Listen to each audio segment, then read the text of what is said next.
안녕하세요. 소셜벤처 청년창업가 민영선입니다. 제가 올해 예비사회적 기업 인증 신청을 하려고 준비를 하고 있는데요.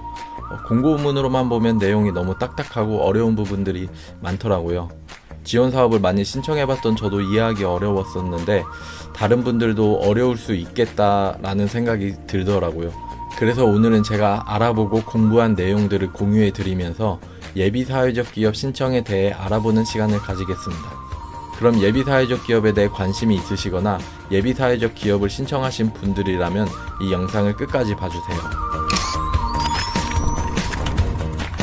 우선 저는 이번 영상을 만들기 전에 한국사회적기업진흥원에 방문해서 문의해보고 자료를 받아왔는데요. 아무래도 신청하시는 기업들마다 하시는 사업들이 모두 다르고 추구하는 사회적 가치가 다를 수밖에 없다 보니까 좀 더 자세한 상담을 원하시는 분들께서는 1800-2012로 연락하시면 해당 지역기관과 자동 연결되어서 좀 더 자세한 상담을 받으실 수 있다고 합니다. 저희 채널이 도시재생 채널이다 보니까 이번 영상은 최근에 모집 공고를 발표한 국토부형 예비사회적 기업에 맞춰서 설명을 드리려고 하고요. 다른 부처형이나 지역형 예비사회적 기업들의 공고들도 대동소이하다고 하니까 다른 기관 준비하시는 분들도 참고하시면 됩니다.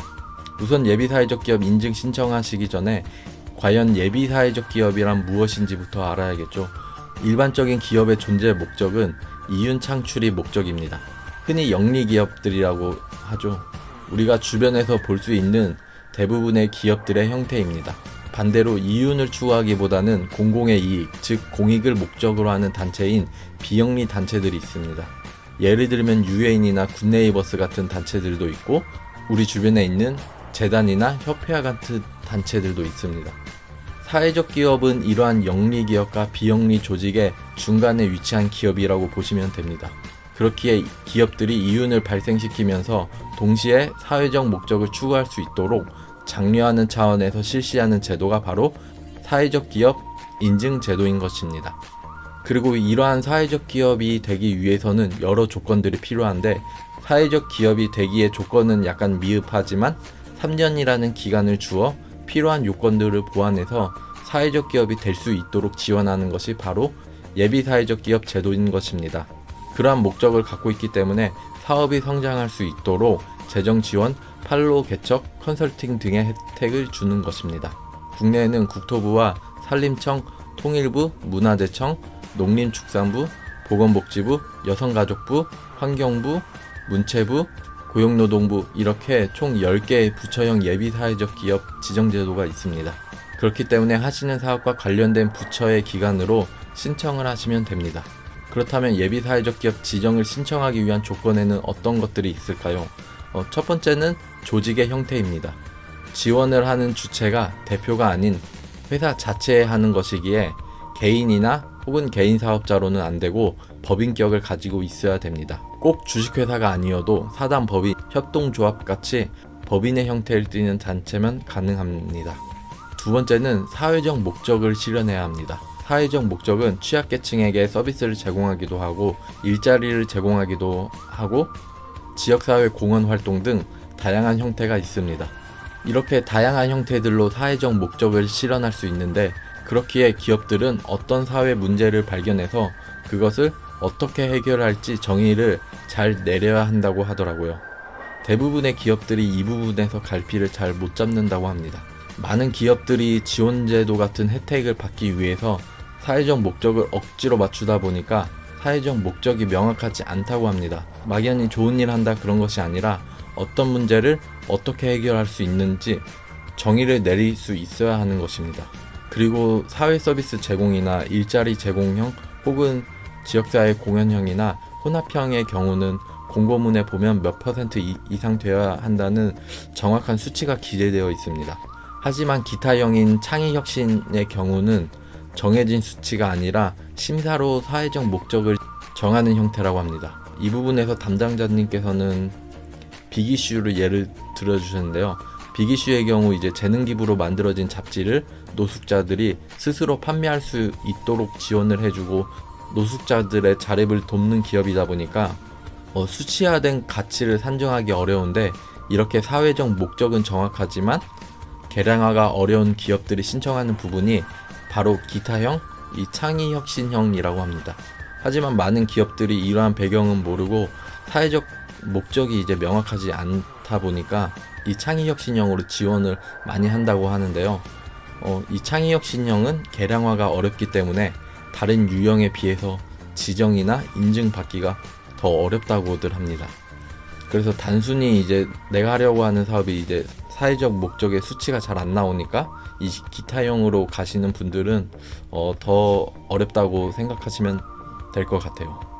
그리고 제가 좀 궁금했던 부분이 제품이나 이제 서비스가 출시되기 전에 데모나 이제 프로토타입 혹은 아이디어 상태만으로 사회적 기업에 신청할 수 있는지 그 부분이 궁금했었는데요. 사회적 기업 인증제도의 경우는 꼭 실적이 있어야 된다고 합니다. 그렇다 보니 데모나 프로토타입 상태의 사업 계획 상태만으로는 지정을 받기가 어렵다고 합니다. 그리고 세 번째는 영업 활동을 통해 발생된 이윤을 사회적 목적으로 사용해야 된다는 것입니다. 그렇기에 이러한 내용을 정관에 반영하고 공증을 받아서 제출해야 된다고 합니다. 그렇다면 예비 사회적 기업 인증은 어떻게 진행이 될까요? 첫 번째는 각 기관마다 모집 공고를 발표합니다. 기업들이 신청을 하면 기관에서는 서류를 검토하고 현장 실사를 한다고 합니다. 실사를 마치고 나면 심사 과정을 거치고 지정 공고를 통해서 예비 사회적 기업이 되는 것입니다.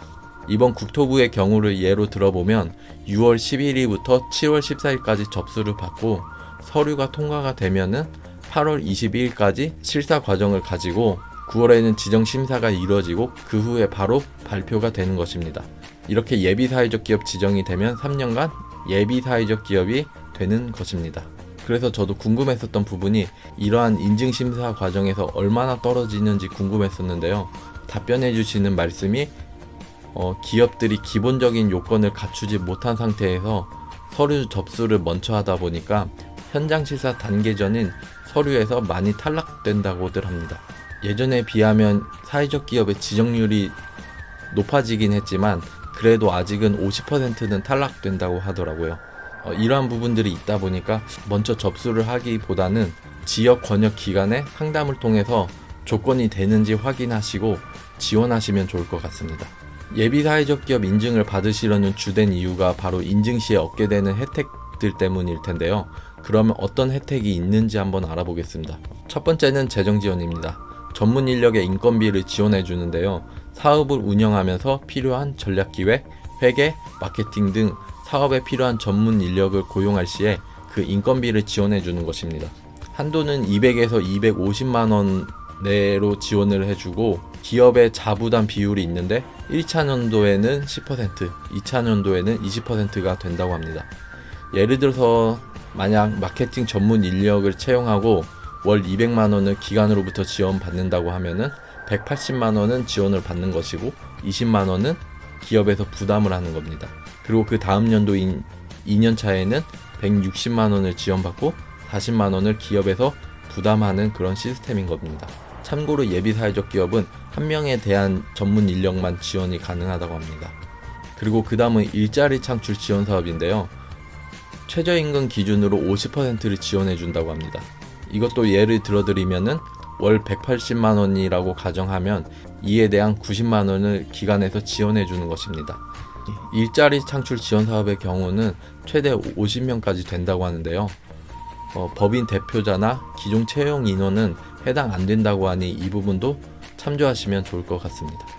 이러한 재정 지원 사업에 대해 제가 궁금했었던 부분은 그런 사회적 기업이 되면 인건비 지원이 되기 때문에 인력 채용을 이제 쉽고 많이 할 수 있겠다 그렇게 생각을 했었는데요.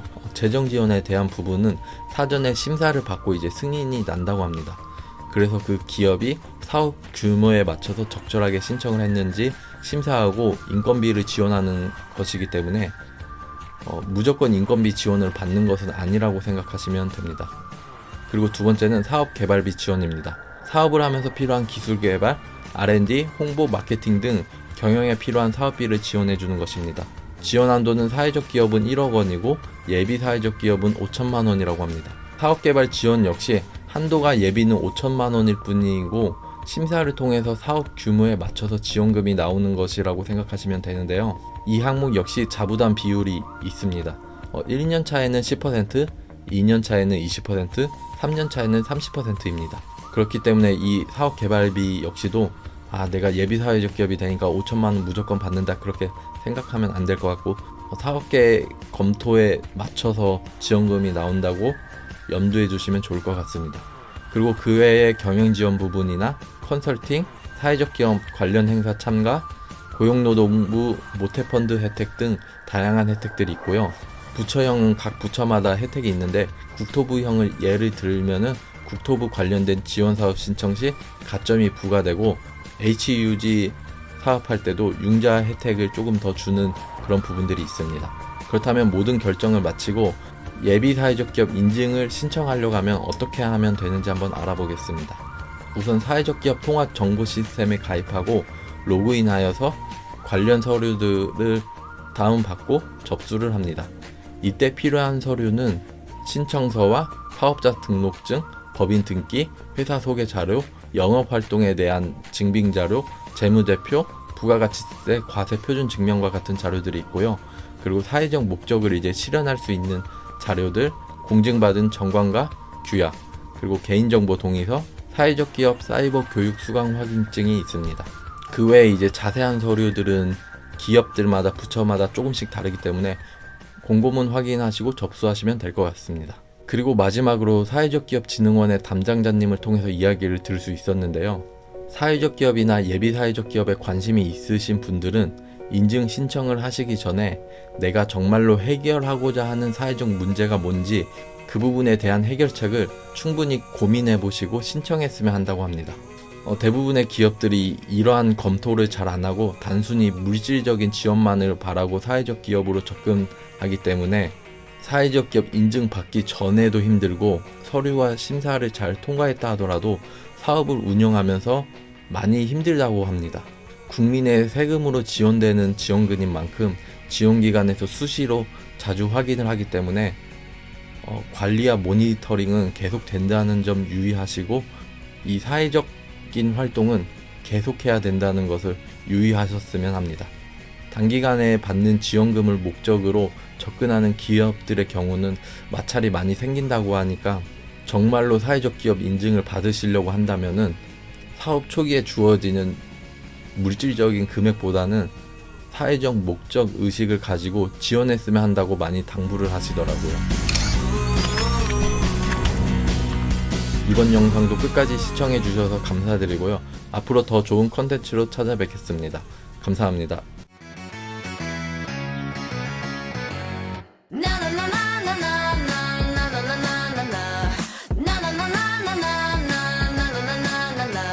I guess I just lost my husband. I don't know where he went.